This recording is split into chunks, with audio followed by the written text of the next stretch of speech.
ಪ್ರತಿಷ್ಠಿತ ಬೆಂಗಳೂರು ಅಂತಾರಾಷ್ಟ್ರೀಯ ಚಲನಚಿತ್ರೋತ್ಸವಕ್ಕೆ ಇನ್ನು ಕೇವಲ 5 ದಿನ ಉಳಿದಿದೆ. ಜೊತೆಗೆ ಕ್ಷಣಗಣನೆ ಅಂತ ಹೇಳ್ಬೋದು, ದಿನಗಣನೆ ಅಂತ ಹೇಳ್ಬೋದು ಆರಂಭ ಆಗಿದೆ. ಈ ಸಂದರ್ಭದಲ್ಲಿ ಚಿತ್ರೋತ್ಸವದ ಬಗ್ಗೆ, ಚಿತ್ರೋತ್ಸವದಲ್ಲಿ ತೋರಿಸುವ ಚಿತ್ರಗಳ ಬಗ್ಗೆ, ಈ ಚಿತ್ರೋತ್ಸವಕ್ಕೆ ಸಂಬಂಧಪಟ್ಟ ಕಾರ್ಯಕ್ರಮಗಳ ಬಗ್ಗೆ ಮಾತಾಡೋದಕ್ಕೆ ನಮ್ಮ ಜೊತೆ ಕಲಾತ್ಮಕ ನಿರ್ದೇಶಕರಾದ ಎನ್ ವಿದ್ಯಾಶಂಕರ್ ಅವರಿದ್ದಾರೆ. ಎನ್ ವಿದ್ಯಾಶಂಕರ್ ಅವರು ಹಲವಾರು ಅಂತಾರಾಷ್ಟ್ರೀಯ ಚಲನಚಿತ್ರೋತ್ಸವಗಳಲ್ಲಿ ಭಾಗವಹಿಸ್ತಾ ಇದ್ದಾರೆ. ಹಲವು ವರ್ಷಗಳಿಂದ ಆರ್ಟಿಸ್ಟಿಕ್ ಡೈರೆಕ್ಟರ್ ಆಗಿ ಕೆಲಸ ಮಾಡಿದ್ದಾರೆ ಮತ್ತು ಸಿನಿಮಾ ಕುರಿತು ಹಲವಾರು ಪುಸ್ತಕಗಳನ್ನು ಬರೆದಿದ್ದಾರೆ. ಅವರು ನಮಗೆ ಈ ಚಿತ್ರೋತ್ಸವದ ಬಗ್ಗೆ ಹೆಚ್ಚಿನ ವಿವರಗಳನ್ನು ಕೊಡ್ತಾ ಇದ್ದಾರೆ. ಸರ್ ನಮಸ್ಕಾರ. ಸರ್, ಬೆಂಗಳೂರು ಅಂತಾರಾಷ್ಟ್ರೀಯ ಚಲನಚಿತ್ರೋತ್ಸವಕ್ಕೆ ಕ್ಷಣಗಣನೆ ಅಥವಾ ದಿನಗಣನೆ ಆರಂಭ ಆಗಿದೆ. ಪ್ರತಿಯೊಬ್ಬರ ದೃಷ್ಟಿನೂ ಬೆಂಗಳೂರಿನ ಕಡೆಗಿದೆ. ಇಡೀ ದೇಶದ ಅಥವಾ ಇಡೀ ವಿಶ್ವದ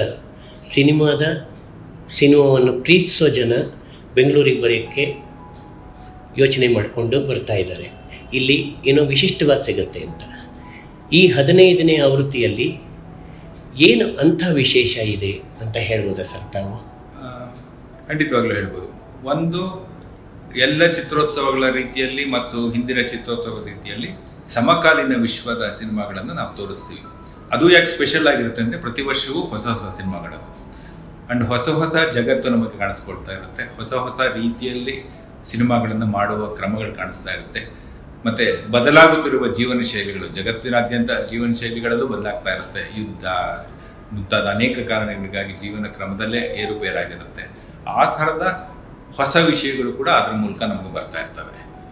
ಆದರೆ ಅದು ಈ ಪ್ರತಿ ವರ್ಷನೂ ಮಾಡೋದಾದ್ರಿಂದ ವಿಶೇಷ ಅಂತ ಹೇಳ್ಕೊಳಕ್ಕಾಗದೇ ಇರ್ಬೋದು. ನಮ್ಮದು ಈ ವರ್ಷ ವಿಶೇಷ ಅಂತ ಹೇಳೋದಾದರೆ, ಒಂದು, ಕನ್ನಡ ಚಿತ್ರರಂಗದ 90 ವರ್ಷದ ಒಂದು ವಿಶೇಷ ಸಂದರ್ಭ ಇದು ಈ ವರ್ಷ. ಆ ಸಂದರ್ಭದಲ್ಲಿ ಒಂದು ಹಿನ್ನೋಟವನ್ನು ನಾವು ಮಾಡ್ತಾ ಇದ್ದೀವಿ. ಸುಮಾರು ಈ 90 ವರ್ಷಗಳಲ್ಲಿ ಆಗಿ ಹೋದ ಸಿನಿಮಾಗಳ ಬಗ್ಗೆ ಒಂದು ಪುನರಾವಲೋಕನ ಇರುತ್ತೆ. ಹಾಗೆಯೇ ಅದು ಬೆಳೆದು ಬಂದು ಈಗ ಸಮಕಾಲೀನವಾಗಿ ಯಾವ ರೀತಿ ಕನ್ನಡ ಸಿನಿಮಾ ಇದೆ ಅನ್ನೋದು ನಮ್ಗೆ ಅದ್ರ ಮೂಲಕ ಗೊತ್ತಾಗುತ್ತೆ. ಅದು ಒಂದು ಮುಖ್ಯವಾದ ಭಾಗ. ಅದು ಬಿಟ್ಟರೆ 2 ಮುಖ್ಯವಾದ ಪುನರಾವಲೋಕನ, ರೆಟ್ರೋಸ್ಪೆಕ್ಟಿವ್ ಅಂತೇಳಿ, ಡೈರೆಕ್ಟರ್ಸ್ ರೆಟ್ರೋಸ್ಪೆಕ್ಟಿವ್ ಅಂತೇಳಿ. ಯಾಕೆಂದರೆ ಚಿತ್ರೋತ್ಸವಗಳು ಸಾಮಾನ್ಯ ಮುಖ್ಯವಾಗಿ ಹೊಸಬರು ಸಿನಿಮಾಗೆ ತೆಗೆದುಕೊಳ್ತಾ ಇರುವಾಗ ಮುಖ್ಯವಾಗಿ ಅವ್ರು ನೋಡೋದೇನೋ ಚಾರಿತ್ರಿಕವಾಗಿ ಯಾರು ಮುಖ್ಯವಾದ ಚಿತ್ರ ನಿರ್ದೇಶಕರಾಗ್ಬೋದು, ಆ ಥರದ ನೋಡ್ತಾ ಇರ್ತಾರೆ ಜನ. ಅದರಲ್ಲಿ 2 ಪ್ರಮುಖರಾದ ನಿರ್ದೇಶಕರು, 2 ಇವಾಗ ಇಲ್ಲ. ಅಬ್ಬಾಸ್ ಕೈರಸ್ಟೋಮಿ ಅವರ ಇರಾನಿಯನ್ ಚಿತ್ರಗಳು ಇರ್ತವೆ. ಹಾಗೆಯೇ ಭಾರತದ ಮೃಣಾಲ್ ಸೇನ್, ಸತ್ಯಜಿತ್ ರೇ ಜೊತೆಗೆ ಮೃಣಾಲ್ ಸೇನ್ ಹೆಸರು ಯಾವಾಗಲೂ ಕೇಳಿ ಬರುತ್ತೆ. ಭಾರತೀಯ ಚಿತ್ರದ ಇತಿಹಾಸದಲ್ಲಿ ಒಂದು ರೀತಿ ಇವರು 3 ಜನ ಟ್ರಿಯಂವರೇಟ್ಸ್ ಅಲ್ವಾ? ಸತ್ಯಜಿತ್ ರೇ, ಮೃಣಾಲ್ ಸೇನ್, ರೇತ್ವಿಕ್ ಘಟಕ್, ಇವರು 3 ಜನ ಒಂದು ರೀತಿ triumvirates of parallel cinema movement in India. 50-60ರ ದಶಕದಲ್ಲಿ ಭಾರತೀಯ ಚಿತ್ರರಂಗವನ್ನೊಂದು ಹೊಸ ದಾರಿ ತೋರಿಸಿದವರಲ್ಲಿ ಇವರು 3 ಜನ ಬಹಳ ಮುಖ್ಯರು. ಅದು ಮೃಣಾಲ್ ಸೇನ್ ಒಂದು ರೀತಿಯಲ್ಲಿ ಮುಖ್ಯವಾದರು. ಮೃಣಾಲ್ ಸೇನ್ ವಿಶೇಷ ಏನು ಅಂತಂದರೆ, ಅವರು ನಾವು ಏನು ಹೇಳ್ತೀವಿ, ಈ ಕ್ಲಾಸಿಕಲ್ ಅನ್ನೋ ಪದನ ಉಪಯೋಗಿಸ್ತೀವಿ, ಆ ರೀತಿಯಾದ ಚಿತ್ರ ನಿರ್ದೇಶಕರಲ್ಲ ಅವರು. ಆ ಕಾಲದಲ್ಲಿ ಒಂದು ರೀತಿಯಾದ ಒಂದು ರಿಬೆಲ್ ಅನ್ನೋ ರೀತಿಯಲ್ಲಿ ಸಿನಿಮಾಗಳನ್ನು ನೋಡಿದ್ರೆ, ಆ ಕಾಲದ ರಾಜಕೀಯದ ನಿಲುವುಗಳನ್ನು ಜೊತೆಯಲ್ಲಿ ಇಟ್ಟುಕೊಂಡು ಅವ್ರು ಸಿನಿಮಾ ಮಾಡಿದವರು. ಅದು ನೇರವಾಗಿ ರಾಜಕೀಯ ಸಿನಿಮಾಗಳನ್ನು ಮಾಡೋರು. ಅದರಿಂದ ಅದು ಒಂದು ರೀತಿಯಾದ ವಿಶೇಷವಾದದ್ದು ಅದು ಇರುತ್ತೆ. ಇವೆರಡು ಬಹಳ ಮುಖ್ಯವಾದದ್ದು. ಇದಲ್ಲದೆ ಕೆಲವಾರು ಭಾಗಗಳನ್ನು ನಾವು ಮತ್ತೆ ಪುನರಾರಂಭಿಸಿದ್ದೇವೆ ಈ ವರ್ಷ. ಒಂದು, ಈ ಚಿತ್ರಗಳು ಚಿಕ್ಕ ಭಾಷೆ ಅಂತಂದರೆ ಭಾಷೆ ಅವು ಪರಿಪೂರ್ಣವಾದರೂ ಕೂಡ ಅದನ್ನು ಮಾತಾಡುವ ಜನ ಕಡಿಮೆ. ಅದನ್ನು ಕಾಲ ಅನ್ಸಂಗ್ ಲ್ಯಾಂಗ್ವೇಜಸ್ ಇನ್ ಇಂಡಿಯಾ, ಅದನ್ನು ಮತ್ತೆ ಸರ್, ಇನ್ಕ್ರೆಡಿಬಲ್ ಇಂಡಿಯಾನು ಮತ್ತೆ ಅನ್ಸಂಗ್ ಲ್ಯಾಂಗ್ವೇಜಸ್ ಎರಡು ಒಂದೇ ವರ್ಗ. ಓಕೆ. ಅದರೊಳಗೆ ನಾವು ಆ್ಯಕ್ಚುಲಿ ಅದನ್ನು ನಾವು ಶುರು ಮಾಡಿದಾಗ ಬಹಳ ವರ್ಷಗಳ ಹಿಂದೆ ಅದು ಕರ್ನಾಟಕದ ಭಾಷೆಗಳ ಬಗ್ಗೆನೇ ನಾವು ಮಾಡ್ತಾ ಇದ್ವಿ. ಈಗ ತುಳು, ಕೊಡಚಾರ, ಕೊಡವ ಈ ಥರ ಭಾಷೆಗಳ ಬಗ್ಗೆ ಮಾಡ್ತಾ ಇದ್ವಿ. ಈಗ ಅದ್ರ ಜೊತೆಗೆ ನಾವು ಈಶಾನ್ಯ ಭಾರತದ ನಾರ್ತ್ ಈಸ್ಟರ್ನ್ ಭಾಷೆಗಳ ಕೆಲವರು ಚಿತ್ರಗಳನ್ನು ಕೂಡ ತರ್ತಾ ಇದ್ದೀವಿ. ಈ ಸಲ ಹೊಸದಾಗಿ ಮಾಡಿರುವಂಥ ಅರುಣಾಚಲ್ ಪ್ರದೇಶದ ಸಿನಿಮಾ ಇದೆ, ಮತ್ತು ಭಾರತ ಭೂತಾನ್ ಗಡಿಯಲ್ಲಿನ ಒಂದು ಸಮುದಾಯದ ಬಗ್ಗೆ ಒಂದು ಸಿನಿಮಾ ಇದೆ. ಈ ರೀತಿಯಾಗಿ ನಾವು ಬೇರೆ ಬೇರೆ ಭಾಗಗಳಿಂದ ಈ ರೀತಿಯಾದ small languages they not small in the cultural and literary history ಇರ್ಬೋದು, ಬಟ್ ಭಾಷೆಯ ದೃಷ್ಟಿಯಿಂದ ಅಷ್ಟಾಗಿ ಗೊತ್ತಿಲ್ಲದ, ಅದಕ್ಕೆ millions of years of history and culture ಇದೆ. ಆ ಥರದ ಭಾಷೆಗಳಲ್ಲಿನ ಒಂದು ಜೀವನ ಕ್ರಮವನ್ನು ಕೂಡ ತೋರಿಸೋದಕ್ಕೆ ಪ್ರಯತ್ನ ಮಾಡ್ತಾ ಇದ್ವಿ. ಅದು ಇದೆ. ಅದ್ರ ಜೊತೆಗೇನೆ ನಾವು ಮತ್ತೆ ಈ ಸಾಕ್ಷ್ಯಚಿತ್ರಗಳ ಒಂದು ವಿಭಾಗವನ್ನು ಮತ್ತೆ ಪುನರಾರಂಭಿಸ್ತಾ ಇದ್ದೀವಿ. ಡಾಕ್ಯುಮೆಂಟ್ರಿ ಅದರೊಳಗೆ ನಮ್ಮ ಮುಖ್ಯಮಂತ್ರಿಗಳು ಪ್ರಾರಂಭಿಕವಾದ ಒಂದು ಇದರೊಳಗೆ ಹೇಳಿದ್ರು, ಒಂದು ಮೀಟಿಂಗಲ್ಲಿ ಏನು ಹೇಳಿದ್ರು ಅಂತಂದರೆ, ಈ ಥರದ ಹ್ಯೂಮನ್ ರೈಟ್ಸ್ ಸಂಬಂಧಪಟ್ಟ ಹಾಗೆ ಮತ್ತು ವುಮೆನ್ ಜೆಂಡರ್ ಸೆನ್ಸಿಟಿವಿಟಿ ಮತ್ತು ಎನ್ವಿರಾನ್ಮೆಂಟಲ್ ಇಶ್ಯೂಸ್, ಈ ಥರದ ನಮ್ಮ ಸದ್ಯದ ತುಂಬ ಕಾಳಜಿಗಳನ್ನು ಇರುವಂಥ ಕೆಲವಾರು ಚಿತ್ರಗಳು ಪ್ರದರ್ಶಿಸಿ ಅಂತ ಆ ದೃಷ್ಟಿಯಿಂದ ಕೆಲವಾರು ಸಾಕ್ಷ್ಯಚಿತ್ರಗಳನ್ನು ನಾವು ತೋರಿಸ್ತಾ ಇದ್ದೀವಿ. ಅದರಲ್ಲಿ ಇದು 3 ಮುಖ್ಯವಾದ ಕನ್ಸರ್ನ್ಸ್. ಹ್ಯೂಮನ್ ರಿಸಿಲಿಯನ್ಸ್ ಅಂತ ನಾವು ಇಟ್ಕೊಂಡಿದ್ದೀವಿ. ಅಂದರೆ ಈ ನ್ಯಾಚುರಲ್ ಡಿಸಾಸ್ಟರ್ಸು ಮತ್ತು ಮ್ಯಾನ್ ಮೇಡ್ ಡಿಸಾಸ್ಟರ್ಸ್ ಇವೆರಡನ್ನೂ ಮನುಷ್ಯ ಹೇಗೆ ಸಹಿಸ್ತಾನೆ, ಅದನ್ನು ಯಾವ ರೀತಿ ಅದು ಸಹಿಸ್ಕೊಂಡು ಬದುಕ್ತಾನೆ, ಮುಂದುವರಿಸ್ತಾನೆ ಅಂತ ಒಂದು. ಇನ್ನೊಂದು ಈಗ ಆಗ್ತಾ ಇರೋ ವಾತಾವರಣದ ಬದಲಾವಣೆಯ ಬಗ್ಗೆ ಇದೆ. ಹಾಗೆ ನಾವು ಅಫ್ಕೋರ್ಸ್ ಪ್ರತಿ ವರ್ಷವೂ ನಾವು ಅದನ್ನು ಮಾಡ್ತಾ ಇದ್ದೀವಿ. ಅಂದರೆ ಈ ಜೆಂಡರ್ ಸೆನ್ಸಿಟಿವಿಟಿಗೆ ಸಂಬಂಧಪಟ್ಟಾಗ ಒಂದು ಚರ್ಚೆಯನ್ನು ಪ್ರತಿ ಚಿತ್ರೋತ್ಸವದಲ್ಲಿ ಮಾಡ್ಕೊಂಡು ಬಂದಿದ್ದೀವಿ ಭಾಳ ಹಿಂದಿಂದ, ಅದು ಕೂಡ ಇರುತ್ತೆ. ಹಾಗಾಗಿ ಈ ವರ್ಷ ಅದನ್ನು ಲೇಖಕಿಯರ ಸಂಘದ ಜೊತೆ ಒಂದು ಚರ್ಚೆಯನ್ನು ಕೂಡ ಕರ್ನಾಟಕದ ಲೇಖಕಿಯರ ಒಂದು ಚರ್ಚೆಯನ್ನು ಕೂಡ ಏರ್ಪಡಿಸ್ತಾ ಇದ್ದೇವೆ. ಹೀಗೆ ಇದು ಈ ರೀತಿಯಾದ ಬೇರೆ ಬೇರೆ ನಿಮಗೆ ತಿಳಿದೇ ಇರೋ ಹಾಗೆ 3 ಸ್ಪರ್ಧಾ ವಿಭಾಗಗಳಿದ್ದೇ ಇದೆ. ಕನ್ನಡ ಮತ್ತು ಭಾರತೀಯ ಭಾಷೆಗಳು ಮತ್ತು ಏಷ್ಯನ್ ದೇಶಗಳ ಚಿತ್ರಗಳಿದ್ದಾವೆ. 2-3ರಲ್ಲೂ 12 ಚಿತ್ರಗಳು. ಆಮೇಲೆ ಫಿಪ್ರೆಸ್ಕಿಯಿಂದ ಆಯ್ದಂತ ಕೆಲವು ಚಿತ್ರಗಳನ್ನು. ಹೌದು, ಫಿಪ್ರೆಸ್ಕಿನಕ್ಕಿಂತ ನಾವು ಅದನ್ನ ವಿಮರ್ಶಕರ ವಾರ ಅಂತ ಮಾಡ್ಕೊಂಡಿದ್ದೀವಿ. ಫಿಪ್ರೆಸ್ಕಿ ಇಸ್ ಒನ್ ಆರ್ಗನೈಸೇಷನ್, ಬಟ್ ಒಟ್ಟಾಗಿ ನಾವು ವಿಮರ್ಶಕರ ವಾರ ಅಂತ ಮಾಡಿಕೊಂಡು ವಿಮರ್ಶಾತ್ಮಕ ಮೆಚ್ಚುಗೆ ಗಳಿಸಿದ ಜಾಗತಿಕವಾದ ಚಿತ್ರಗಳನ್ನು ತರ್ತಾ ಇದ್ದೀವಿ. ಹಾಗೆಯೇ ಈ ವರ್ಷ ಇನ್ನು ನಾವು ಮತ್ತೆ ಪುನರ್ ಆರಂಭಿಸಿರೋದು ಏನು ಅಂತಂದ್ರೆ, ಕನ್ನಡಕ್ಕೆ ಒಂದು ಅಂತಾರಾಷ್ಟ್ರೀಯ ತೀರ್ಪುಗಾರರನ್ನ ಒಂದು ಮಾಡ್ತೀವಿ. ನಾವೇನ್ ಮಾಡಿದ್ವಿ ಅಂತಂದ್ರೆ, ಏಷ್ಯಾಗೆ ಒಂದು ಅಂತಾರಾಷ್ಟ್ರೀಯ ತೀರ್ಪುಗಾರರ ಮಂಡಳಿ ಇರುತ್ತೆ. ಭಾರತೀಯ ಭಾಷೆಯ ಚಿತ್ರಗಳಿಗೆ 2 ಇರುತ್ತೆ. ಒಂದು ರಾಷ್ಟ್ರೀಯ ತೀರ್ಪುಗಾರರ ಮಂಡಳಿ, ಇನ್ನೊಂದು ಅಂತಾರಾಷ್ಟ್ರೀಯ ತೀರ್ಪುಗಾರರ ಮಂಡಳಿ. ಹಾಗೆಯೇ ಕನ್ನಡದಲ್ಲೂ ಕೂಡ ರಾಷ್ಟ್ರೀಯ ತೀರ್ಪುಗಾರರ ಮಂಡಳಿ ಒಂದಿರುತ್ತೆ, ಅಂತಾರಾಷ್ಟ್ರೀಯ ತೀರ್ಪುಗಾರರ, ಹೀಗೆ 5 ತೀರ್ಪುಗಾರರ ಮಂಡಳಿ ಇರುತ್ತೆ. ಅದರಿಂದ ನಾವು ಒಂದು ರೀತಿಯಲ್ಲಿ ಇದಿದೆ, ಹಿಂದಿನ ನಡ್ಸ್ಕೊಂಡ್ ಬಂದಿದ್ದೀವಿ, ಮತ್ತೆ ಇದನ್ನು ಆರಂಭಿಸ್ತಾ ಇದ್ದೀವಿ. ಆಮೇಲೆ ಮಾಸ್ಟರ್ ಕ್ಲಾಸಸ್ ಬಗ್ಗೆ ತುಂಬ ಆಸಕ್ತಿ ಇರುತ್ತೆ ಅಲ್ಲ ಸರ್. ಇಂಥ ಇಂಟರ್ನ್ಯಾಷನಲ್ ಫಿಲ್ಮ್ ಫೆಸ್ಟಿವಲ್ ನಡೆದಾಗ ಹೊಸದನ್ನು ಕಲೀಲಿಕ್ಕೆ ಬರೋ ಜನ, ಹೊಸದನ್ನು ತಿಳ್ಕೊಳಕ್ಕೆ ಬರೋ ಜನ, ಟೆಕ್ನಾಲಜಿಲಿ ಬದಲಾಗ್ತಿರೋದನ್ನು ತಿಳ್ಕೊಳಕ್ಕೆ ಜನ ಬರ್ತಾರೆ. ಮೋಸ್ಟ್ಲಿ ಅಂಥವರೆಲ್ಲ ಹುಡ್ಕೊಂಬರೋದು ಫೆಸ್ಟಿವಲ್ಗಳಿಗೇನೆ. ಸೊ ಈ ಸಲ ಮಾಸ್ಟರ್ ಕ್ಲಾಸಲ್ಲಿ ಯಾವ ಸಂಗತಿಯ ಮೇಲೆ ಹೆಚ್ಚು ಒತ್ತು ಕೊಟ್ಟಿದ್ದೀರಿ ನೀವು ಅಂತ ಹೇಳ್ಬೋದು ಸರ್? ಸಿನಿಮಾಗೆ ಸಂಬಂಧಪಟ್ಟ ಎಲ್ಲ ಸಂಗತಿಗಳ ಮೇಲೆ ನಾವು ಈ ವರ್ಷ ಗಮನ ಕೊಡ್ತೀವಿ. ಯಾಕೆ ಈ ಪ್ರಶ್ನೆ ಕೇಳಿದೆ ಅಂದರೆ, AI ಅಂತ ಏನಿದೆ ಇವಾಗ ಬಂದಿರೋದು, ಆರ್ಟಿಫಿಷಿಯಲ್ ಇಂಟೆಲಿಜೆನ್ಸು, ಅದು ನಮ್ಮ ಸಿನಿಮಾ ಬದುಕನ್ನು ಆಕ್ರಮಿಸ್ಕೊಳ್ತಾ ಇದೆ. ಸಾಮಾನ್ಯರ ಬದುಕು ಹೆಂಗೆ ಆಕ್ರಮಿಸ್ಕೊಳ್ತಿದೆಯೋ ಅದೇ ಥರನೇ ಸಿನಿಮಾ ಬದುಕನ್ನು ಆಕ್ರಮಿಸ್ಕೊಳ್ತಾ ಇದೆ. AI ಬಂದಿದ್ರ ಬಗ್ಗೆ ಹಾಲಿವುಡ್ಡಲ್ಲಿ ಸಾಕಷ್ಟು ದೊಡ್ಡ ಪ್ರತಿಭಟನೆ ಕೂಡ ನಡೀತು. ಸೊ ಆ ವಿಷಯಗಳು ಇಲ್ಲಿ ಚರ್ಚೆ ಆಗ್ತಾವ? ಖಂಡಿತ ಆಗುತ್ತೆ. ಮುಖ್ಯವಾಗಿ ಹಾಲಿವುಡ್ ನೀವು ತಂದಿದ್ರು, ಈ ಮಾತನ್ನು ಹೇಳಲೇಬೇಕು. ಹಾಲಿವುಡ್ಡಲ್ಲಿ ಮುಖ್ಯವಾದ ಅಲ್ಲಿಯ ಸಮಸ್ಯೆ ಉದ್ಭವಿಸಿದ್ದು ಸ್ಕ್ರಿಪ್ಟ್ ರೈಟಿಂಗ್ ಬಗ್ಗೆ, ಅಂದರೆ ಚಿತ್ರಕಥೆ ಬರೆಯೋರ ಬಗ್ಗೆ. ಅಂದರೆ ಬರವಣಿಗೆಯನ್ನು ಯಾರು ಮಾಡ್ತಾರೆ ಅವರನ್ನ ಮಿಷಿನ್ ಈ ಥರದ ರಿಪ್ಲೇಸ್ ಮಾಡುತ್ತೆ ಅನ್ನೋದು ಮುಖ್ಯವಾದ. ಇನ್ನು ಬೇರೆ ಬೇರೆ ಬರ್ತವೆ, AI ಬಂದ ನಂತರ ಬೇರೆ ಬೇರೆ ವಿಷಯಗಳು ಬರ್ತವೆ. ಬಟ್ ಮೊದಲಿಗೆ ಬಂದಿದ್ದು ಮುಖ್ಯವಾದ ಸಮಸ್ಯೆ ಅಂದರೆ ಎಲ್ಲ ಬರವಣಿಗೆ ಎಲ್ಲ ನಿಂತು ಹೋಗುತ್ತೆ, ಚಿತ್ರಕ್ಕೆ ಬರೆವಣಿಗೆ. ಅದಕ್ಕೆ ಸಂಬಂಧಪಟ್ಟಾಗ ನಾವು ಒಂದು ಚರ್ಚಾ ಕಾರ್ಯಕ್ರಮವನ್ನು ಇಟ್ಕೊಂಡಿದ್ದೀವಿ. ಮುಂಬೈಯಿಂದ 3 ಜನ ಬರ್ತಾ ಇದ್ದಾರೆ. AIಗೆ ಸಂಬಂಧಪಟ್ಟಾಗೆ ಒಂದು ಚರ್ಚಾ ಕಾರ್ಯಕ್ರಮವನ್ನು ಇಟ್ಕೊಂಡಿದ್ದೀವಿ. ಒಂದು ಸುಮಾರು 2 ಗಂಟೆಗಳ ಕಾಲ ಇದ್ರ ಬಗ್ಗೆ, particularly tools that can be used in cinema, particularly script. ಆ ದೃಷ್ಟಿಯಿಂದನೇ, ಯಾಕೆಂದರೆ ತುಂಬ ದೊಡ್ಡ ಏರಿಯಾ, AI ಬಗ್ಗೆ ಚರ್ಚೆ ಮಾಡೋದು ತುಂಬ ಇದಾಗುತ್ತೆ. ಬಟ್ ಒಂದು ಅಂದರೆ ನಾವು ಮುಖ್ಯವಾಗಿ ಇವತ್ತಿನ ಮೊದಲಿನ ಸಮಸ್ಯೆ ಅಂತ ತಗೊಂಡು ಆ ಥರ ಮಾಡ್ತಾ ಇದ್ದೀವಿ. ಸ್ಕ್ರಿಪ್ಟಿಗೆ ಸಂಬಂಧಪಟ್ಟಾಗೆ AI ಏನು ಮಾಡುತ್ತೆ, ಮುಂದೆ ಏನಾಗ್ಬೋದು ಅನ್ನೋ ಒಂದು ಚರ್ಚೆ. ಸರ್, ನೀವು ಮೃಣಾಲ್ ಸೇನ್ ಅವ್ರನ್ನ ರೆಟ್ರೋಸ್ಪೆಕ್ಟಿವ್ ಆಯ್ಕೆ ಮಾಡ್ಕೊಂಡಿರೋದು ಒಂದು ರೀತಿಯಲ್ಲಿ ತುಂಬ ಹೆಮ್ಮೆ ಮತ್ತು ಸಂತೋಷ ಆಗ್ತಾ ಇದೆ ನನ್ನಂಥವರಿಗೆ. ಯಾಕೆಂತ ಹೇಳಿದ್ರೆ, international film festival of India ಗೋವಾದಲ್ಲಿ ನಡೆದಾಗ ಯಾವ ಕಾರಣಕ್ಕೂ ಗೊತ್ತಿಲ್ಲ, ಆದರೆ ಅವರ ಶತಮಾನೋತ್ಸವ ನಡೆದಾಗ ಸಂದರ್ಭದಲ್ಲಿ ಅವರ ಸಿನಿಮಾಗಳ ರೆಟ್ರೋಸ್ಪೆಕ್ಟಿವ್ ಕೂಡ ನಡೀಲಿಲ್ಲ. ಆ ಸಂದರ್ಭದಲ್ಲಿ ನಮಗೆಲ್ಲ ಅನಿಸಿದ್ದು, ಒಬ್ಬ ಕ್ರಿಯೇಟಿವ್ ಆಗಿರೋಂಥ ಡೈರೆಕ್ಟರ್ನ ಮತ್ತು ಒಂದು ರೀತಿಯಲ್ಲಿ ಮಾನವೀಯ ಕಾಳಜಿ ಉಳ್ಳಂಥ ಡೈರೆಕ್ಟರ್ನ ಯಾವ ಕಾರಣಕ್ಕಾಗಿ ಈ ಥರ ಸೈಡ್ ಲೈನ್ ಆಗ್ತಾನೆ ನನ್ನ ಪ್ರಶ್ನೆ ಇರ್ತಾ ಇತ್ತು. ಆದರೆ ನೀವು ತುಂಬ ತಿಳುವಳಿಕೆಯಿಂದ ಅವ್ರನ್ನ ರೆಟ್ರೋಸ್ಪೆಕ್ಟಿವಲ್ಲಿ ಇಟ್ಕೊಂಡಿದ್ದೀರಿ. ಮೃಣಾಲ್ ಸೇನ್ ಬಗ್ಗೆ ಯಾರು ಮಾತಾಡ್ತಾರೆ, ಯಾರು ಮಾತಾಡ್ತಾರೆ ಈ ಸಂದರ್ಭದಲ್ಲಿ ಅನ್ನೋದನ್ನ ಕೇಳಿದ ಮೊದಲನೇ ಪ್ರಶ್ನೆಗೆ ಒಂಚೂರು ನಾನು ಉತ್ತರ ಕೊಡ್ತೀನಿ. ಸಾಮಾನ್ಯವಾಗಿ ಯಾವುದೇ ಕಲಾವಿದ ಮೇಲ್ನೋಟಕ್ಕೆ ಅವರೊಬ್ಬ ರಾಜಕೀಯವಾಗಿ ಒಂದು ಕೆಲವರ ನಂಬಿಕೆಗಳನ್ನು ಇಟ್ಕೊಂಡಿದ್ದಾನೆ ಅಂತಂದ್ರು, ಅಲ್ಟಿಮೇಟ್ಲಿ ಅವನ ಸಿನಿಮಾ ಬರೀ ಅದೇ ಆದರೆ ಅವ್ನು ಮುಖ್ಯ ಆಗೋದೇ ಇಲ್ಲ. ಯಾಕಂದ್ರೆ ರಾಜಕೀಯ ಎಲ್ಲ ಜನರು ಸಾಮಾನ್ಯವಾಗಿ ರಾಜಕೀಯ ಜೀವನದಲ್ಲಿ ಏನು ಬದುಕಲ್ಲ, ಅವರ ದೈನಂದಿನ ಜೀವನ ಬೇಕಾದಷ್ಟಿರುತ್ತೆ.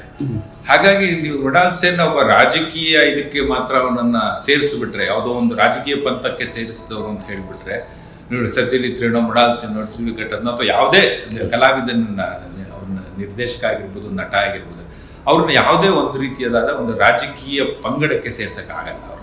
ಅವ್ರು ಮುಖ್ಯರಾಗೋದೇ ಅವರ ಕಲೆಯ ಮೂಲಕ, ಅವರ ಪ್ರೈವೇಟ್ ಬಿಲೀಫು ಅಥವಾ ಅವ್ರ ಪರ್ಸನಲ್ ಬಿಲೀಫ್ ಕಡೆ ಮುಖ್ಯವಾಗಲ್ಲ. ಮೃಣಾಲ್ ಸೇನ್ ನನ್ನ ಮಟ್ಟಿಗೆ ಹೇಳಿದ್ರೆ it is not just a political film maker or political activist ಅಥವಾ ಒಂದು ಪಂಥದ ನಿರ್ದೇಶಕ ಅಲ್ಲ. ಹಾಗಾಗಿ ನಾವು ಅವ್ರನ್ನ ನೆನೆಸ್ಕೋಬೇಕಾಗತ್ತೆ. ಆ ದೃಷ್ಟಿಯಿಂದ ಮೃಣಾಲ್ ಸೇನ್ ನಾವು ನೆನೆಸ್ಕೋತಾ ಇದ್ದೀವಿ. ಅವ್ರು ಯಾವುದೋ ಒಂದು ರಾಜಕೀಯ ಪಂಗಡಕ್ಕೆ ಸೇರಿದವರು ಅನ್ನೋ ಕಾರಣ ಖಂಡಿತವಾಗ್ಲೂ ಅಲ್ಲ. ಒಬ್ಬ ಕಲಾವಿದನಾಗಿ ಅವನು ಜನರ ಜೀವನವನ್ನು ಯಾವ ರೀತಿ ಅಭಿವ್ಯಕ್ತಿಸಿದ ಆಯ್ಕೆಯೇ ಆಗಿರ್ಬೇಕಲ್ವಾ ಸರ್? ಸಾಮಾನ್ಯವಾಗಿ ಆಯ್ಕೆ ಆಗಿರ್ಬೇಕು ಅಂತ ನಾನು ನಂಬ್ತೀನಿ, ಕಲಾತ್ಮಕ ನಿರ್ದೇಶಕ ನಂಬ್ತೀನಿ. ಅದು ಒಂದು ಮುಖ್ಯವಾದ ಭಾಗ. ಇನ್ನೊಂದು, ಈಗ ಯಾರು ಅವ್ರ ಬಗ್ಗೆ ಮಾತಾಡಿದ್ರೆ ಶೇಖರ್ ದಾಸ್ ಅಂತ ಒಬ್ಬ ನಿರ್ದೇಶಕರಿದ್ದಾರೆ, ಬೆಂಗಾಳದವರು, ಖ್ಯಾತ ನಿರ್ದೇಶಕರು. ಅವರು ಆಕ್ಚುಲ್ ಆಗಿ 1 ಗಂಟೆ ಕಾಲ ಮೃಣಾಲ್ ಸೇನ್ ಚಿತ್ರಗಳು, ಯಾಕಂದ್ರೆ ಅವರು ಒಡನಾಟವೂ ಇತ್ತು ಅವ್ರಿಗೆ, ಮೃಣಾಲ್ ಸೇನ್ ಒಡನಾಟವೂ ಇದ್ದ ನಿರ್ದೇಶಕರು ಅವರು. ಹಾಗಾಗಿ ಅವ್ರು ಮಾತಾಡ್ತಾ ಇದ್ದಾರೆ. ಇನ್ಫ್ಯಾಕ್ಟ್ ಈಗ ಮೃಣಾಲ್ ಸೇನ್ ಬಗ್ಗೆ ಒಂದು ಚಿತ್ರ ಬಂದಿದೆ ಈ ವರ್ಷ, ಅದನ್ನು ಪ್ರಯತ್ನ ಮಾಡ್ತಾ ಇದ್ವಿ ತರಿಸೋದಕ್ಕೆ. ಅದರಲ್ಲಿ ಅವರು documentary, it is not a documentary, it is a feature film.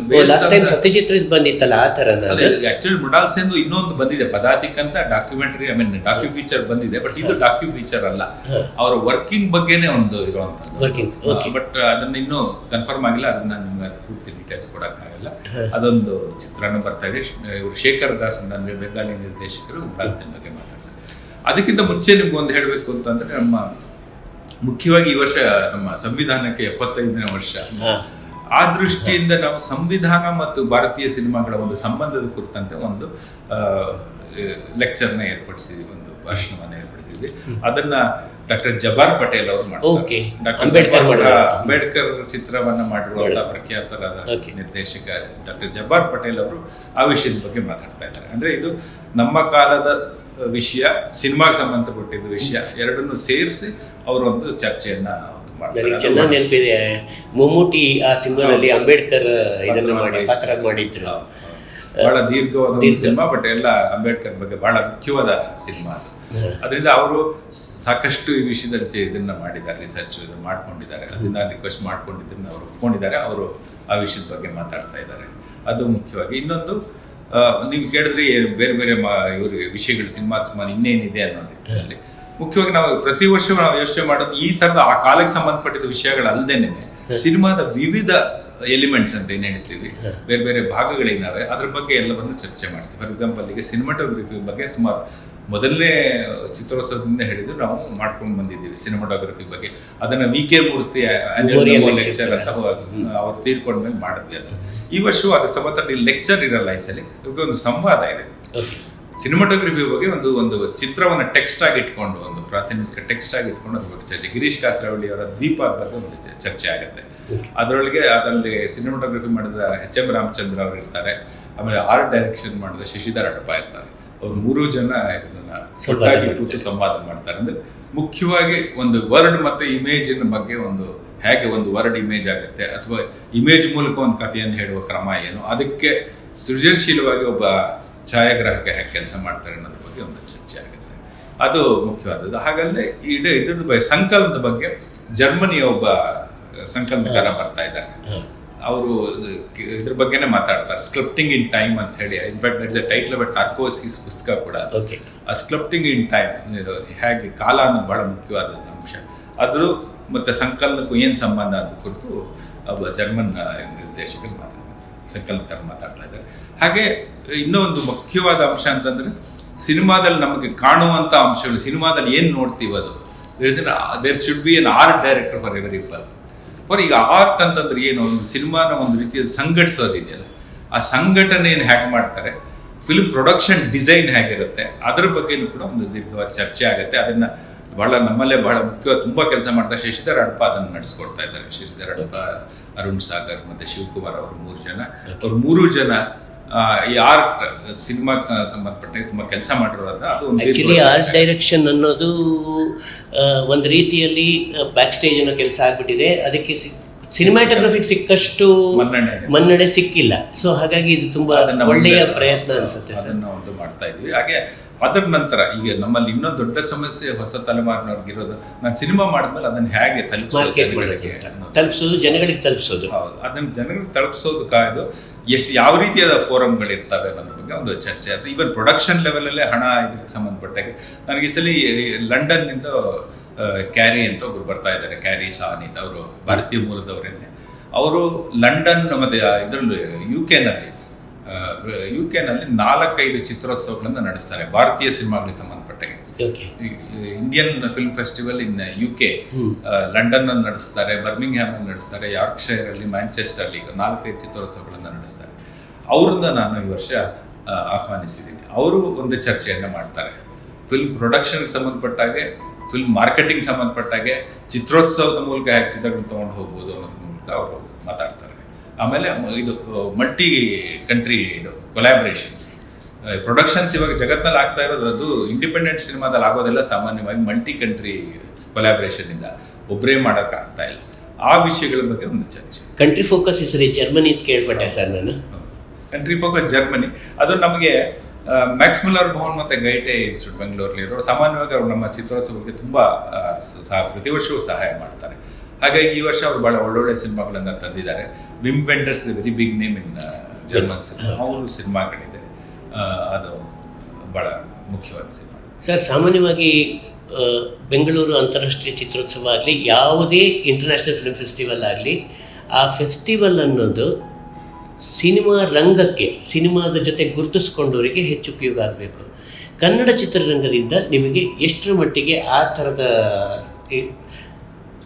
Support ಅಥವಾ ಬೆಂಬಲ ಹೇಗೆ ಸಿಕ್ಕಿದೆ, ಯಾವ ಥರ ಆಗ್ತಾ ಇದೆ ಅದು? ಮುಖ್ಯವಾಗಿ ನಮಗೆ ಈ ಅಂತಾರಾಷ್ಟ್ರೀಯ ಚಿತ್ರೋತ್ಸವಗಳ ಸೆಲೆಕ್ಷನ್ ಅದರೊಳಗೆ ಆ ಥರದ್ದೇನು ಸ್ಪೋರ್ಟ್ ಇಲ್ಲದೆ ಅದು ಕೂಡ ಅವ್ರ ಉತ್ಸಾಹ, ಒಂದು ರೀತಿಯಾದ ಆಳವಾದ ಉತ್ಸಾಹ ಇದರಲ್ಲಿ ಭಾಗವಹಿಸಬೇಕು ಅನ್ನೋದು ತೀವ್ರವಾಗೇ ಇದೆ.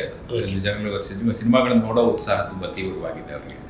ಹಾಗೇನೆ ಇದೊಂದು ಅವ್ರಿಗೆ ಎಷ್ಟು ಇದ್ರ ಬಗ್ಗೆ ಇದಿದೆ ಅಂತಂದ್ರೆ, ಈ ಚಿತ್ರೋತ್ಸವದಲ್ಲಿ ಕನ್ನಡ ಸಿನಿಮಾದ ಪಾಲು ಇರಬೇಕು, ದೊಡ್ಡದಾಗಿರ್ಬೇಕು ಅನ್ನೋ ಒಂದು ಉತ್ಸಾಹನೂ ಇದೆ ಅವರಲ್ಲಿ. ಅದು ಬಹಳ ಬೆಳವಣಿಗೆ ಆಗ್ತಾ ಇದೆ ಅಂತ ಗೊತ್ತಿರೋದು ಒಂದು, ಅಲ್ಲಿ ಆಗ್ತಾ ಇರೋ ಸಿನಿಮಾಗಳನ್ನ ನೋಡ್ಬೇಕು ಅನ್ನೋ ಇನ್ನೊಂದು ಉತ್ಸಾಹ. ಮೂರನೇದು ಕನ್ನಡ ಸಿನಿಮಾಗಳು ಇದರಲ್ಲಿ ಒಂದು ದೊಡ್ಡ ಜಾಗ ಪಡಿಬೇಕು ಅನ್ನೋ ಅವ್ರಿಗೊಂದು ಇದಿದೆ. ಅದು 3 ದೃಷ್ಟಿಯಿಂದ ಅವರು ಪಾಲ್ದಾರಿಕೆ ಇದೆ.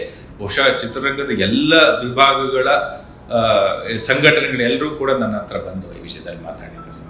ಒಂದು ಯಾವಾಗಲೂ ನಮಗೆ ಅನ್ನಿಸ್ತಾ ಇರೋದು, ಸರ್ಕಾರ ಈ ಉತ್ಸವವನ್ನು ನಡೆಸೋಕ್ಕೆ ಶುರು ಮಾಡಿದ ಮೇಲೆ, ಅದಕ್ಕಿಂತ ಮುಂಚೆ ನಡೀತಾ ಇದ್ದಂಥ ಚಿತ್ರಭಾರತಿ ಇರಲಿ, ಇಂಟರ್ನ್ಯಾಷನಲ್ ಫಿಲ್ಮ್ ಫೆಸ್ಟಿವಲ್ ಫಾರ್ಮೇಟ್ ಇರಲಿ, ಅದು ಯಾವುದೇ ತೊಂದರೆ ಇಲ್ಲದೆ ನಡ್ಕೊಂಡು ಹೋಗ್ತಾ ಇತ್ತು. ಆದರೆ ಸರ್ಕಾರಕ್ಕೆ ಬಂದ ಮೇಲೆ ಅದಕ್ಕೆ ಬೇಕಾಗದ ಕಾಲಾವಧಿ ಇದೆಯಲ್ಲ ಸರ್, ಇಷ್ಟು ತಿಂಗಳುಗಳು ಬೇಕು ಒಂದು ಪ್ರಿಪ್ರೇಷನ್ಗೆ ಅಂತ. ನನಗೆ ತಿಳಿದಂಗೆ ಕಳೆದ 15 ಆವೃತ್ತಿಯಲ್ಲಿನೂ ಅಂಥ ಅವಧಿ ನಿಮಗೆ ಸಿಕ್ಕಿಲ್ಲ ಪ್ರಿಪರೇಷನ್ನಿಗೆ. ಈ ಸಾಲಿ ಅಂತೂ ಹೆಚ್ಚು ಕಡಿಮೆ ನಿಮಗೆ ಸಿಕ್ಕಿರೋದು 90 ದಿವಸ ಅಂತ ನನ್ನ ಲೆಕ್ಕ ಸರಿ ಇದ್ದರೆ, 90 ಅಲ್ಲ 50 ದಿನ. 50 ದಿನ. 50 ದಿನದಲ್ಲಿ ಸಂಘಟಿಸೋಕ್ಕೆ 50 ದಿನದ ಸಂಘಟಿಸೋಕ್ಕೆ ನಿಮ್ಗೆ ಏನೇನು ತೊಂದರೆ ಆಯಿತು, ಯಾಕಾಯಿತು?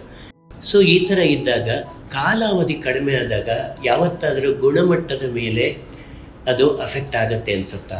ಗುಣಮಟ್ಟದ ಮೇಲೆ ಪರಿಣಾಮ ಬೀರುತ್ತೆ ಅಂತ ನಿಮ್ಗೆ ಯಾವತ್ತಾರು ಅನಿಸಿದೆಯಾ ಸರ್? ಇದರಲ್ಲಿ 2 ಇದಾಗೋದು. ಒಂದು ರೀತಿ ಅಂತಾರಾಷ್ಟ್ರೀಯ ಸಿನಿಮಾಗಳ ದೃಷ್ಟಿಯಿಂದ ಗುಣಮಟ್ಟವನ್ನು ನಾವು ಕಾಂಪ್ರಮೈಸ್ ಮಾಡ್ಕೊಳ್ಳೋ ಚಾನ್ಸಸ್ ಇಲ್ಲ. ಯಾಕೆ ಅಂತಂದ್ರೆ ನಮ್ದು ಫೆಸ್ಟಿವಲ್ ಸೀಸನ್ನಿನ ಕಡೆಯ ಚಿತ್ರೋತ್ಸವ. ಯಾಕೆಂತಂದ್ರೆ ನಮ್ಗೆ ಇಷ್ಟೊತ್ತಿಗಾಗಲೇ ಕಳೆದ 1 ವರ್ಷದಲ್ಲಿ ಸಾಮಾನ್ಯವಾಗಿ ಬರ್ಲಿನ್ನಿಂದ ನಡೀತಾ ಇದೆ. ಬರ್ಲಿನಲ್ಲಿ ಫಿಲ್ಮ್ ಫೆಸ್ಟಿವಲ್ ಫೆಬ್ರವರಿನಲ್ಲಿ ಆಗುತ್ತೆ. ಮತ್ತೆ ಬರ್ಲಿನ್ಗೆ 12 months ಪೀರಿಯಡ್ ಒಳಗೆ ಎಲ್ಲ ಮೇಜರ್ ಫಿಲ್ಮ್ ಫೆಸ್ಟಿವಲ್ ಆಗುತ್ತೆ ಜಗತ್ತಿನಲ್ಲಿ. ಅಂದ್ರೆ ನಮ್ಗೆ ಕಡೆಯಿಂದಲಾಗೋದು ಒಂದು ಅಡ್ವಾಂಟೇಜ್ ಏನು ಅಂತ ನಮ್ಗೆ ಜಗತ್ತಿನಲ್ಲಿ ಉತ್ತಮ ಚಿತ್ರಗಳು ಎಲ್ಲ ಬರುತ್ತೆ, ನಮಗೆ ಸಿಗುತ್ತೆ, ಎಲ್ಲವೂ ಸಿಗುತ್ತೆ, ಎಲ್ಲವನ್ನೂ ನಾವು ಮತ್ತೆ ಯಾವುದು ಉತ್ತಮ ಅನ್ನೋದು ಗೊತ್ತಾಗ್ತಾ ಇರುತ್ತೆ ಅಷ್ಟರಲ್ಲಿ ಸ್ಕ್ರೀನ್ ಆಗಿರೋದ್ರಿಂದ. ಅದೊಂದು ಇನ್ನೊಂದು ಅದರಿಂದ ನಾವು ಅವ್ರಿಗೆ ಸಾಕಷ್ಟು 2 ತಿಂಗಳು ಅದಕ್ಕೆ ಒಂದು ರೀತಿಯಲ್ಲಿ ಸಾಕಾಗತ್ತೆ. ಯಾಕಂದ್ರೆ ಈ ಮೊದಲಿನ ರೀತಿಯಾದ ನಾವೇನು ಪ್ರಿಂಟ್ಸ್ ಬರೋದು, ಫಿಸಿಕಲ್ ಫಿಲ್ಮ್ ಬರದೇ ಇರೋದ್ರಿಂದ, ಜಾಸ್ತಿ ಡಿಜಿಟಲ್ ಆಗಿ ಬರೋದ್ರಿಂದ ಅಷ್ಟು ತೊಂದರೆ ಆಗಲ್ಲ. ಮುಖ್ಯವಾದ ಸಮಸ್ಯೆ ಆಗೋದು 2 ತಿಂಗಳ ಸಿನಿಮಾ ಮಾಡಕ್ ಹೋದಾಗ ಇದ್ರ ಬಗ್ಗೆ ಜನಗಳಿಗೆ ತಿಳಿಸೋದಕ್ಕೆ ನಮಗೆ ಅವಕಾಶ ಇರೋದಿಲ್ಲ. ವಿದೇಶದ, ಯಾಕೆಂದ್ರೆ ಅಂತಾರಾಷ್ಟ್ರೀಯ ಚಿತ್ರೋತ್ಸವದಿಂದ ನಮಗೆ ಇದಕ್ಕೆ ಸಾಕಷ್ಟು ರಾಷ್ಟ್ರೀಯ ಮತ್ತು ಅಂತಾರಾಷ್ಟ್ರೀಯ ನೆಲೆಯಲ್ಲಿ ನಾವು ಜನಗಳನ್ನ ಕಾಂಟ್ಯಾಕ್ಟ್ ಮಾಡಬೇಕಾಗತ್ತೆ, ಅವ್ರ ಜೊತೆ ನಮ್ಮ ಫೆಸ್ಟಿವಲ್ ಬಗ್ಗೆ ಹೇಳಬೇಕಾಗತ್ತೆ, ಅವರಿಂದ ಸಿನಿಮಾ ತರಿಸೋದಕ್ಕೆ, ಇದಕ್ಕೆಲ್ಲ ಸಾಕಷ್ಟು. ಎಷ್ಟೋ ರೀತಿ ನಮ್ಮ ಮುಖ್ಯವಾದ ಸಮಸ್ಯೆ ಆಗೋದು ವಿದೇಶಿಯರ ಜೊತೆ ಅಂತಂದ್ರೆ ಅವ್ರಿಗೆ ನಾವು ಕೊಡೋ ಸಮಯ ನಮಗೆ ಅವ್ರು ಸಿಕ್ಕಲ್ಲ 2 ತಿಂಗಳ ಸಮಯದಲ್ಲಿ. ಬುಕಿಂಗ್ಸ್ ಮಾಡಿಸ್ಬೇಕು, ವೀಸಾ ಇಶ್ಯೂ ಇದೆಲ್ಲ ಕೆಲವು ಸಿಗಾಯ್ತಲ್ಲ ಸರ್, ಕೆಲವು ವರ್ಷವೂ ಕೆಲವು ಸಮಸ್ಯೆಗಳಾಗಿದೆ. ಅಂದ್ರೆ ನಾವು ಯಾರು ಬೇಕು ಅಂತೀವೋ ಅವ್ರಿಗೆ ಬರಕ್ಕಾಗಲ್ಲ, ಬಿಕಾಸ್ ವೀಸಾ ಇಶ್ಯೂ ಇರುತ್ತೆ. ಇದು ಸಮಯದ ದೃಷ್ಟಿಯಿಂದ ವಿದೇಶದಿಂದ ನಮಗೆ ಸಿನಿಮಾ ತರಿಸೋದು, ಇದು ಸಿನಿಮಾನ ಗುರುತಿಸೋದು ನಾವು ಮಾಡ್ತೀವಿ, 2 ತಿಂಗಳು ನಮ್ಗೆ ಸಾಕು. ಆದ್ರೆ ಈ ರೀತಿಯಾದ ವ್ಯವಸ್ಥೆ ಮಾಡೋದಕ್ಕೆ ತೊಂದರೆ ಆಗತ್ತೆ.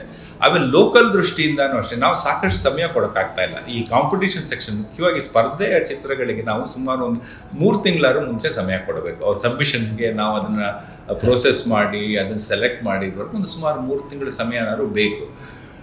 ಇದು ಮುಖ್ಯವಾಗಿ ಒಂದು 3 ತಿಂಗಳು ವರ್ಕಿಂಗ್ಗೆ ನಮ್ಗೆ ಬೇಕು ಸಾಮಾನ್ಯವಾಗಿ. ಮಿಕ್ಕಿದ್ದನ್ನ ನೀವು ಇದು ಅಕಾಡೆಮಿ ಇರೋದ್ರಿಂದ ಅವ್ರ ವ್ಯವಸ್ಥೆ ಮಾಡ್ಕೋಬಹುದು, ಅದನ್ನೆಲ್ಲ ಬೇರೆ ರೀತಿಯಲ್ಲಿ ಮಾಡ್ಕೋಬಹುದು. ಫೆಸ್ಟಿವಲ್ ನಡೆಸೋದಕ್ಕೆ, ವಿದೇಶಿಯರನ್ನ ಆಹ್ವಾನಿಸೋದಕ್ಕೆ, ಚಿತ್ರಗಳನ್ನ ಆಹ್ವಾನಿಸೋದಕ್ಕೆ, ಇಲ್ಲಿನ ಸ್ಪರ್ಧೆಗಳಿಗೆ ನಾವು ಚಿತ್ರಗಳನ್ನ ಆಹ್ವಾನಿಸಿ ಅದನ್ನ ಇದು ಮಾಡೋಕ್ಕೆ, ಸೆಲೆಕ್ಷನ್ ಮಾಡಿ ಅದನ್ನು ಫೈನಲೈಸ್ ಮಾಡೋದಕ್ಕೆ ಸಾಕಷ್ಟು ಸಮಯ ಬೇಕಾಗತ್ತೆ. ಅದು ಕಷ್ಟ. ಬಟ್ ಫಾರ್ಚುನೇಟ್ಲಿ ನಮ್ಮ ಹೊಸ ತಲೆಮಾರಿನ ತುಂಬಾ ಜನ ಹುಡುಗರು ನನ್ನ ಜೊತೆ ಕೆಲಸ ಮಾಡ್ತಾ ಇರೋರು ತುಂಬಾ ಈ ಸಿನಿಮಾದ ಬಗ್ಗೆ ಎಷ್ಟು ಆತ್ಮೀಯರಾಗಿರ್ತಾರೆ ಅಂತಂದ್ರೆ 2 ತಿಂಗಳಲ್ಲಿ ಡೇ ಅಂಡ್ ನೈಟ್ ಕೆಲಸ ಮಾಡೋದನ್ನ ಈ ಫೆಸ್ಟಿವಲ್. ಸರ್, ನೀವು ಸರ್ಕಾರನ ಏನಂತ ರಿಕ್ವೆಸ್ಟ್ ಮಾಡ್ತೀರಿ ಸರ್ ಇದನ್ನು ಸಾರ್ಟ್ ಔಟ್ ಮಾಡೋದಕ್ಕೆ? ಯಾಕೆಂದ್ರೆ ನೀವು ಹೇಳದೆ ಹೋದ್ರೆ ಅದು ತಲುಪಲ್ಲ. ಈಗ ನೀವು ಇಷ್ಟು ವರ್ಷನೂ ಸಂದರ್ಭದಲ್ಲಿ ನಾವು ಇದನ್ನೊಂದು ಎಕ್ಸ್ಕ್ಯೂಸ್ ಥರನೇ ಬಳಸ್ಕೊತಾ ಇದ್ದೀವಿ. ನಾಡ್ತಟ್ಟ ನೀವು ಒಳ್ಳೆ ಚಿತ್ರಗಳು ಕೊಟ್ಟಿದ್ದೀರಿ, ತುಂಬ ಒಳ್ಳೆ ಸಿನಿಮಾಗಳನ್ನು ತೋರಿಸಿದ್ದೀರಿ.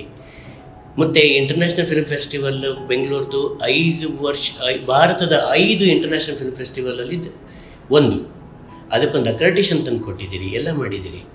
ಇಂಥ ಸಂದರ್ಭದಲ್ಲಿ ಒಂದು ಡಿಗ್ನಿಟಿ ಆಫ್ ದಟ್ ಫೆಸ್ಟಿವಲ್ ಉಳಿಸೋಕ್ಕೋಸ್ಕರ ಸರ್ಕಾರ ಏನು ಮಾಡ್ಬೋದು ಸರ್? ಮುಂಚೆ ಡೈರೆಕ್ಟ್ರೇಟ್ ಥರದ್ದು ಏನಾದ್ರು ಒಂದು ವ್ಯವಸ್ಥೆ ಮಾಡಿಟ್ಕೊಂಡು 6 ತಿಂಗಳು ಅಥವಾ 3 ತಿಂಗಳ ಮುಂಚೆ ಡೈರೆಕ್ಟ್ರೇಟ್ ಶುರು ಮಾಡಿ ಅದಕ್ಕೆ ಬೇಕಾದ ವ್ಯವಸ್ಥೆ ಮಾಡಿ. ಆರ್ಟಿಸ್ಟಿಕ್ ಡೈರೆಕ್ಟರ್ ಕೂಡ ಫಾರ್ ಯುವರ್ ಇನ್ಫಾರ್ಮೇಷನ್, ನೀವು ಆಯ್ಕೆ ಆದಾಗ ಅಥವಾ ನಿಮ್ಮ ಹೆಸರು ಕೇಳಿ ಬಂದಾಗ 50 ದಿನ ಮಾತ್ರ ಉಳಿದಿತ್ತು ನನಗೆ ತಿಳಿದ ಹಾಗೆ. ಸೊ ಈ ಎಲ್ಲ ದೃಷ್ಟಿಯಿಂದ ಒಂದು ರೀತಿ ಇದಕ್ಕೊಂದು ಸಾಂಸ್ಥಿಕ ಸ್ವರೂಪ ಕೊಡೋದಕ್ಕೆ, ಇನ್ಸ್ಟಿಟ್ಯೂಷನಲೈಸ್ ಮಾಡೋದಕ್ಕೆ ಏನು ಮಾಡ್ಬೋದು ಅನ್ಸುತ್ತೆ ಸರ್ ನಿಮಗೆ? ಅಲ್ಲ, ನನಗೆ ಆ ಥರದ ನಾವು ಹಿಂದಿನಿಂದ ಇದನ್ನು ಹೇಳ್ಕೊಂಬಂದಿದ್ದೀವಿ, ನೀವು ಇದರಲ್ಲಿ ಇದ್ದೀರಾ, ಸರ್ಕಾರವನ್ನು ಸ್ವಲ್ಪ ಸಮಯ ಕೊಡಿ ಅಂತ ಕೇಳಿದೆ. ನಾನು ಅದಕ್ಕಿಂತ ಮುಂದೆ ಹೋಗಿ ಈ ವರ್ಷ ಏನು ಹೇಳ್ತಿದ್ದೀನಿ ಸರ್ಕಾರಕ್ಕೆ, ಈಗಾಗಲೇ ಒಂದು ಸಂಸ್ಥೆ ಇದೆ ಇಲ್ಲಿ, ಸರ್ಕಾರದ ಚಲನಚಿತ್ರ ಅಕಾಡೆಮಿ ಇದೆ. ಅವರೇ ಈ ಕೆಲಸವನ್ನ ಶುರು ಮಾಡಿ ಕೇವಲ ಕಂಟೆಂಟ್ಗೆ ಬೇಕಾದ್ರೆ ನೀವು ಆರ್ಟಿಸ್ಟಿಕ್ ಡಿಪಾರ್ಟ್ಮೆಂಟ್ ನ ಲೇಟರ್ ಆಗಿ ತರಬಹುದು. ಫಾರ್ ಎಕ್ಸಾಂಪಲ್, ಈಗ ನೀವು ಇದು ಸ್ಪರ್ಧೆ ಮಾಡ್ತೀರಿ ಅನ್ನೋದು ಗೊತ್ತಿರುತ್ತೆ ಡೆಫಿನೆಟ್ ಆಗಿ, ಈ ಫೆಸ್ಟಿವಲ್ ಮಾಡ್ತೀರಿ ಅನ್ನೋದು ಡೆಫಿನೆಟ್ ಆಗಿ ಸರ್ಕಾರಕ್ಕೆ ಗೊತ್ತಿರೋದ್ರಿಂದ, ಇದಕ್ಕೆ ಅಂತಾರಾಷ್ಟ್ರೀಯ ಮಾನ್ಯತೆಯೂ ಈಗ ಇರೋದ್ರಿಂದ ಏನ್ ಮಾಡ್ಬೋದು ಅಂದ್ರೆ ಅಕಾಡೆಮಿನೇ ಕೆಲಸವನ್ನ ಪ್ರಾರಂಭ ಮಾಡ್ಬೋದು. ಬೇಗ 6 ತಿಂಗಳ ಮುಂಚೆನೆ ಪ್ರಾರಂಭ ಮಾಡ್ಬೋದು. ಅದಕ್ಕೆ ಅವರು ಆರ್ಟಿಸ್ಟಿಕ್ ಡೈರೆಕ್ಟರ್ಗೂ ಕಾಯ್ಬೇಕಾಗಿಲ್ಲ. ಆರ್ಟಿಸ್ಟಿಕ್ ಡೈರೆಕ್ಟರ್ ಕೆಲಸ ಏನಿದ್ರು ಒಂದು 2 ತಿಂಗಳು 3 ತಿಂಗಳಲ್ಲಿ ಅವ್ರು ಮಾಡ್ತಾರೆ, ಅದರಿಂದ ಅವ್ರಿಗೆ ಸಮಸ್ಯೆ ಅಲ್ಲ. ಆದರೆ ಬೇರೆ ಬೇರೆ ಲಾಜಿಸ್ಟಿಕ್ಸ್ ಅಂತ ಏನು ಹೇಳ್ತೀವಿ, ಒಂದು ಚಿತ್ರೋತ್ಸವ ನಡೆಸೋದಕ್ಕೆ ಬೇಕಾದ ಒಂದು ಲಾಜಿಸ್ಟಿಕ್ಸ್ ಏನಿರುತ್ತೆ ಅದಕ್ಕೆ ಸಂಬಂಧಪಟ್ಟಾಗೆ ಸರ್ಕಾರ ಇನ್ನೂ ಮುಂಚೆ ಕೆಲಸ ಶುರು ಮಾಡಬಹುದು ಅಂತ ನನ್ನ ಒಂದು ಅಭಿಪ್ರಾಯ. ಯಾಕೆಂದ್ರೆ ಇರೋದ್ರಿಂದ ಈಗಾಗಲೇ ಅದಕ್ಕೆ ನೀವು ಹೊಸದೊಂದು ಇನ್ನೂ ಡೈರೆಕ್ಟರೇಟ್ ಮಾಡೋಕ್ಕೆ ಅದಾಗಿಲ್ಲ. ನಾನು ಹೇಳೋದು ಈ ಅಕಾಡೆಮಿಯ ಈಗಿರೋ ವ್ಯವಸ್ಥೆ ಒಳಗೇನೆ ನೀವು ಕೆಲವಾರು ಹೊಸ ಇನ್ಸ್ಟಿಟ್ಯೂಷನ್ ಅಗತ್ಯ ಇಲ್ಲ, ಅಥವಾ ಹೊಸ ವ್ಯವಸ್ಥೆ ಅಗತ್ಯ ಇಲ್ಲ, ಇರೋದನ್ನೇ ಬಳಸ್ಕೊಳ್ಳಿ, ಇರೋದನ್ನೇ ಹೆಚ್ಚು ಇದು ಮಾಡಿ ಅಂತ ಬೇಗ ಶುರು ಮಾಡಿ ಅಕಾಡೆಮಿಯಿಂದಾನೇ ಕೆಲಸ ಶುರು ಮಾಡಿ. ನೀವು ಆರ್ಟಿಸ್ಟಿಕ್ ಡೈರೆಕ್ಟರ್ 3 ತಿಂಗಳು ಮುಂಚೆ ಮಾಡಿ, ಅದರ ಪ್ರಶ್ನೆ ಅಲ್ಲ. ಯಾಕಂದ್ರೆ ಸಿನಿಮಾಗಳ ಕಂಟೆಂಟ್ ದೃಷ್ಟಿಯಿಂದ ನೀವು ಆರ್ಟಿಸ್ಟಿಕ್ ಡೈರೆಕ್ಟರ್ ಅವರು ಅದು ತಿಳ್ಕೊಂಡಿರ್ಲೇಬೇಕು. ಅವ್ರ ಕೆಲಸ ಇಲ್ಲಿ ಮಾಡಕ್ ಮುಂಚೆ ಅವ್ರಿಗೆ ಗೊತ್ತಿರಬೇಕು ಈ ವರ್ಷ ಸಿನಿಮಾಗಳು ಏನಿದೆ ಏನಿಲ್ಲ ಅನ್ನೋದು, ಅದು ಬೇರೆ ವಿಷಯ. ಆದರೆ ಅದು ಮುಂಚೆ ಶುರು ಮಾಡದೆ ಹೋದ್ರೆ ಈ ಅದರ್ ಇಶ್ಯೂಸ್ ಪ್ರಾಬ್ಲಮ್ ಶುರುವಾಗುತ್ತೆ. ಬೇರೆದು logistics issue, not about the content issue. Content can be manage, but logistics has to be prepared by the organisation in advance. Since there already in organisation, there is no need to push for another organisation. ಅದಕ್ಕೆ ಸಮಯ ತಗೊಳುತ್ತೆ, ಸರ್ಕಾರಕ್ಕೂ ಕಷ್ಟ ಆಗ್ಬೋದು ಇನ್ನೊಂದು ಸಂಸ್ಥೆ ಮಾಡೋದು. Sir 2 ಪ್ರಶ್ನೆ ಒಟ್ಟಿಗೆ ಕೇಳಿಬಿಡ್ತೀನಿ ಕೊನೆಯದಾಗಿ. ಒಂದು ಅಂತ ಹೇಳಿದರೆ, ಪ್ರತಿ ಅಂತಾರಾಷ್ಟ್ರೀಯ ಚಲನಚಿತ್ರೋತ್ಸವದಲ್ಲಿ ಅಥವಾ ಬಿಫೆಸ್ಸಲ್ಲಿ ಆಯ್ಕೆಯ ಬಗ್ಗೆ ಯಾವಾಗಲಾದ್ರೂ ಒಂದು ವಿವಾದ ಹುಟ್ಟುತ್ತೆ, ವಿವಾದಗಳು ಹುಟ್ಟುತ್ತಾ ಇರುತ್ತೆ. ನನ್ನ ಸಿನಿಮಾ ಆಗಿದೆ, ಪ್ರತಿಯೊಬ್ಬರಿಗೂ ತಮ್ಮ ಸಿನಿಮಾ ಫೆಸ್ಟಿವಲಲ್ಲಿ ತೋರಿಸ್ಬೇಕು, ಹೆಂಗಾರು ಮಾಡಿ ಅಂತ ಒಂದು ಆಸೆ ಇರುತ್ತೆ, ಇಲ್ಲ ಅಂತಿಲ್ಲ. It is just like everybody wants to become a minister in the cabinet, ಆ ಥರ ಇರುತ್ತೆ. ಅದಿದ್ದಾಗ ನಂದಾಗಲಿಲ್ಲ ಅನ್ನೋ ಅಸಮಾಧಾನ ಮತ್ತೊಂದಿರುತ್ತೆ. ಅದು ಒಂದು ಭಾಗ.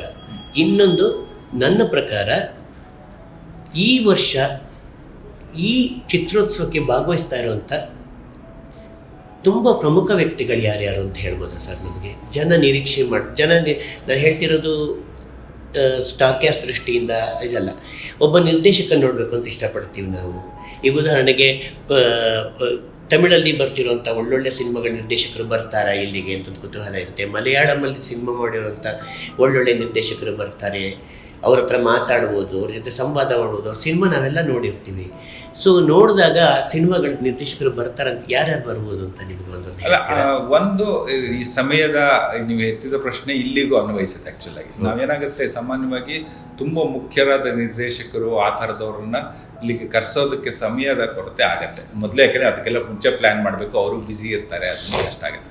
ಅದನ್ನು ಈ ಚಿತ್ರೋತ್ಸವದಲ್ಲಿ ಮುಖ್ಯವಾಗಿ ನಮಗೆ ಬರೋ ಅತಿಥಿಗಳಲ್ಲಿ ನಾವು ಗಮನಿಸಬೇಕಾದ್ದು ಅಂತಂದರೆ, ಈ ಚಿತ್ರದ ಕಾಂಪಿಟೇಷನಲ್ಲಿ ಏನು ಇರುತ್ತೆ, ಸ್ಪರ್ಧೆಯೊಳಗೆ ಏನೇನು ಚಿತ್ರಗಳಿರುತ್ತೆ, ಭಾರತೀಯ ಚಿತ್ರ ಆಗ್ಬೋದು, ಏಷ್ಯನ್ ಚಿತ್ರ, ಅವರ ಎಲ್ಲ ನಿರ್ದೇಶಕರಿಗೆ ನಾವು ಆಹ್ವಾನ ಕೊಟ್ಟಿರ್ತೀವಿ ಸ್ಪರ್ಧೆಗೆ ಬರೋ ಚಿತ್ರಗಳಲ್ಲಿ.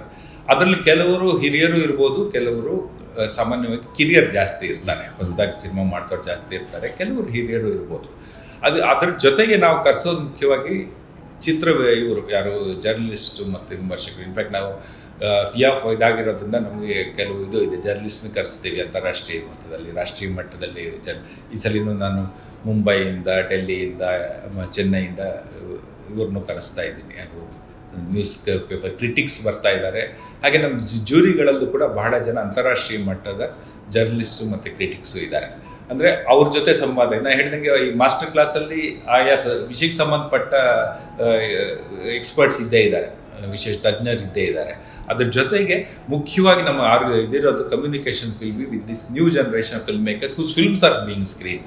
ದಟ್ ಇಸ್ ಯಾಕಂದರೆ ತುಂಬ ಸೆಲೆಬ್ರಿಟೀಸ್ ಆ ಥರದವ್ರಿಗೆ ನಮಗೆ ಸಮಯ ಹೆಚ್ಚಬೇಕಾಗಿರೋದು ಆ ಥರದವ್ರು. ಈಗ doctor Jabbar Patel is A very senior film maker, ಅವ್ರ ತುಂಬ senior film maker, very 70s ಇಂದಾನೆ his films are non. Saamana ಆಗ್ಬೋದು, ಸಿಂಹಾಸನ ಆಗ್ಬೋದು, ಅಂಬೇಡ್ಕರ್ 90s ಅಲ್ಲಿ ಮಾಡಿ ಸಿನಿಮಾ, ಆ ಥರದವ್ರು ಸೀನಿಯರ್ಸ್ ಇರ್ತಾರೆ. ಶೇಖರ್ ದಾಸ್ ಇದೆ very senior Bengali film maker, ಅವ್ರ ಜೊತೆ ಸಂವಾದ ಮಾಡೋಕ್ಕೆ ಅವಕಾಶಗಳಿರುತ್ತೆ. ಅದಲ್ಲದೆ ಈ ಥರ ಸೀರೀಸ್ ಆಫ್ ಒಂದು 20ಕ್ಕೂ ಹೆಚ್ಚು ನಿರ್ದೇಶಕರು ಬರ್ತಾ ಇದ್ದಾರೆ. ಈಗ ಇವರು ರಜನಿ ಬಸ್ಮತಾರಿ ಅಂತ ಅವ್ರ ಸಿನಿಮಾ ಇದೆ ವೈಲ್ಡ್ ಸ್ವ್ಯಾನ್ಸ್ ಅಂತ, ಅವ್ರ ಜೊತೆ ಒಂದು ಚರ್ಚೆ ಇದೆ. ಅವರು ಯಾಕಂದರೆ ವುಮೆನ್ ಓರಿಯೆಂಟೆಡ್ ಸಿನಿಮಾ ಮಾಡಿದ್ದಾರೆ, ಅದಕ್ಕೆ ನಮ್ಮ ಕರ್ನಾಟಕದಲ್ಲಿ ಅವ್ರ ಜೊತೆ ಡೈರೆಕ್ಟರ್ ಜೊತೆ ಚರ್ಚೆ ಇರುತ್ತೆ. ಈ ರೀತಿ ಬೇರೆ ಬೇರೆ ರೀತಿಯಾದ ತೊಡಗಿಕೊಳ್ಳುವಿಕೆಯವರ ನಿರ್ದೇಶಕರಿರ್ತಾರೆ, ಅದಕ್ಕೆ ಸಂಬಂಧಪಟ್ಟ ವಿಮರ್ಶಕರಿರ್ತಾರೆ. ಹೆಚ್ಚು ಕಡಿಮೆ ಎಲ್ಲ ಭಾಗಗಳನ್ನ ಕವರ್ ಮಾಡೋಕ್ಕೆ ಪ್ರಯತ್ನ ಪಡ್ತೀವಿ. ಈ 2 ತಿಂಗಳಲ್ಲಿ ಅಷ್ಟನ್ನು ಮ್ಯಾಕ್ಸಿಮಮ್ ಎಷ್ಟು ಮಾಡ್ಬೋದು ಅಷ್ಟು ಮಾಡಿ. ಸರ್, ನಮ್ಮ ಜೊತೆ ಸಂವಾದ ಮಾಡಿದ್ದಕ್ಕೆ ನಿಮಗೆ ಧನ್ಯವಾದಗಳು ಸರ್. ನಮಸ್ಕಾರ. Thank you.